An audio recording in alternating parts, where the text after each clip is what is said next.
104.5 The Team, ESPN Radio, your home for New York sports. Joining us right now, you can hear him on ESPN 98.7 in the city, and of course on television covering the New York Knicks. Mr. Alan Hahn joins us.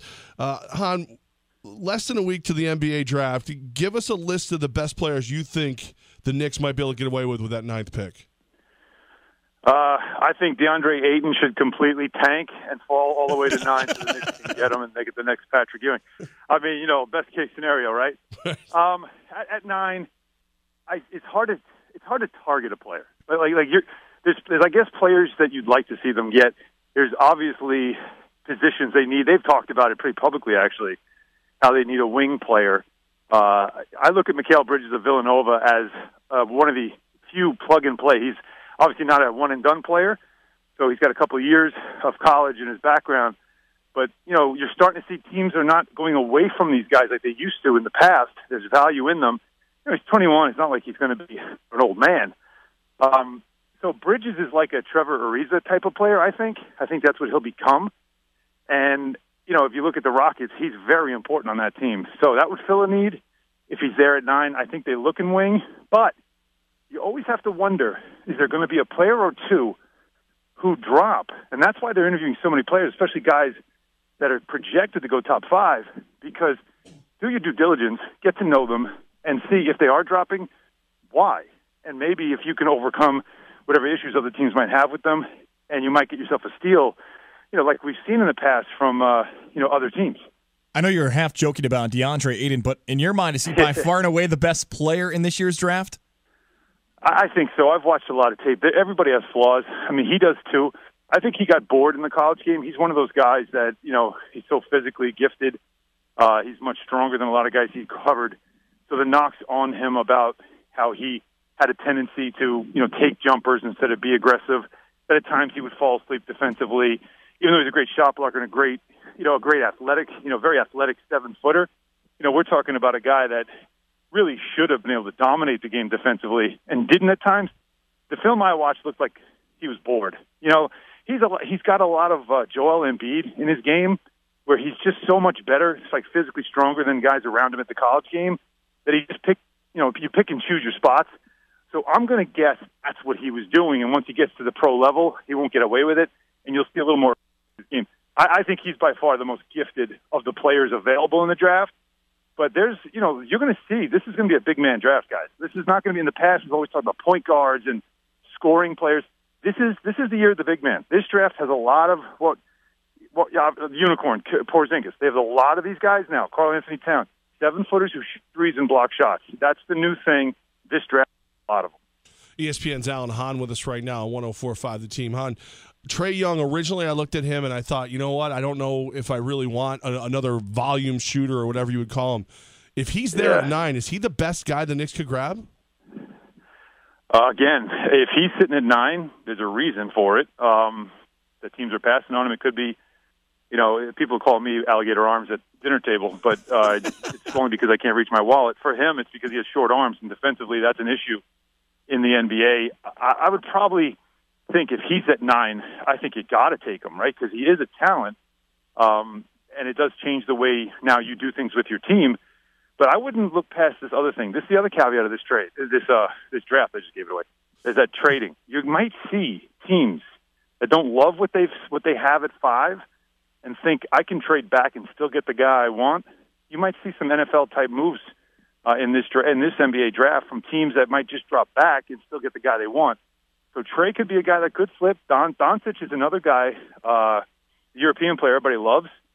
There's some stuff about his game you don't love, and because, once again, a European player, you don't know a lot about him, there could be some teams that decide, I don't want to take him, but I know team sitting at 8 or team sitting at 12 wants to take him, so I'll trade back and let that team take him. You talked about how there's these Porzingis-like players in this year's draft. I think one that jumps out to me that maybe is the most like Porzingis is Mo Bamba from Texas. Yes. Could those two work together on the court at the same time? Oh, could you imagine? I'll be honest with you. Mo Bamba is the one guy that I thought about as if the Knicks got into the top 5 in the lottery. I mean, how amazing would it be? 2 7-footers who can shoot threes and block shots. Bamba's an incredibly athletic player, a guy that you can throw alley-oops to all night long, but he can also guard well. I think he's going to have potential to be a really good pick-and-roll defender. So You put those two together, and, that could be tremendous. I do think Porzingis might be more comfortable at the 4, but you can interchange him 4 and 5. So if you get two players that are pretty much identical, interchange them 4 and 5, that could be something pretty special.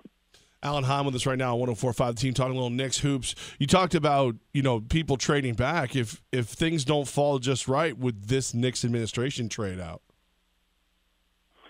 That's a great question. Trading, I don't know if they trade back.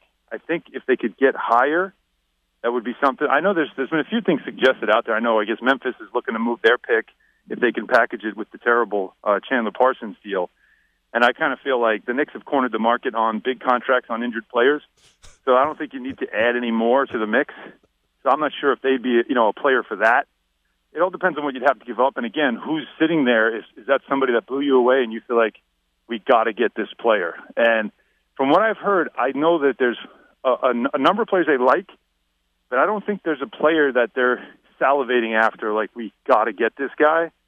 So I'm not sure they're going to look to be aggressive, especially if it comes to giving up picks in the future to move up. Now, they do have the pick from Oklahoma City, which was the Chicago pick, which is going to be an early second-rounder. And that, believe it or not, has value for late in the first round, because there's teams late in the first round that don't want a guaranteed contract on their payroll, and they're willing to move from, let's say, 25 to 32, because that move means second-round pick, not a guaranteed contract. So for them, it might be worth doing. And for the Knicks, if we're jumping up, if you can get a second player in the first round, and if they take a wing at 9, I would keep an eye on DiVincenzo. I would keep an eye on all the Villanova guys. Brunson. It could be interesting to see if they do something there with that second-round pick. I'm not sure how much of this guy's game you've watched, but we are here in the Capital Region. Albany, Kevin Huerter from Maryland goes early to the draft after his sophomore season. Could you see Huerter landing on a team maybe middle to the end of the first round, and what could his NBA game do? I don't know a lot about him, to be honest with you, so I could fake it till I make it, but I'd rather not embarrass myself. No problem. No, that's fine. A player everybody knows. So I couldn't tell you beyond. I know I've heard the name, I've seen the name, but I couldn't really tell you more beyond that, because for me, that's not, I'm not, my focus has been the range of anyone's going from 5 through 12. So I've spent most of my time looking at those picks. Well, Hahn, I know you have an answer for this one. Is it crazy to think that maybe the Knicks get out of the draft? Maybe go get Kyrie Irving with a couple picks? Oh, you want the easy button, don't you? So we're just pushing the easy button right in the middle of the table and saying, hey, just, it's funny. On my show the other night, I actually brought that up. So I'm making fun of me more than making fun of you. I presented that. I said, if Danny Ainge realizes that Kyrie wants to go to the Knicks, Chris Mannix reported that out of Boston, and he's right on. It is something that, Kyrie, his family, it's something that means something to him. It doesn't make sense for him to sign an extension with the Celtics. There's more money out there for him to go to free agency. So here's the double-edged sword. For the Knicks, it's why give up any assets for a player you can sign as a free agent? And everybody goes back to Carmelo Anthony and how if you waited, you could have just signed him, and then you would have had assets to get Chris Paul. But they didn't wait because they felt we couldn't wait. We might have lost him, so you had to act now. That's understandable, because what if, guys? Kyrie Irving and Gordon Hayward and the Celtics go all the way to the NBA Finals, and now Kyrie goes into free agency and says, I really love it here in Boston. We've got a great future. I'm staying here. And now the Knicks had their chance to trade for him, and they didn't. Because how hard would it be for Kyrie to walk away from Boston if they go to the finals to play for a team like the Knicks who might not make the playoffs next year?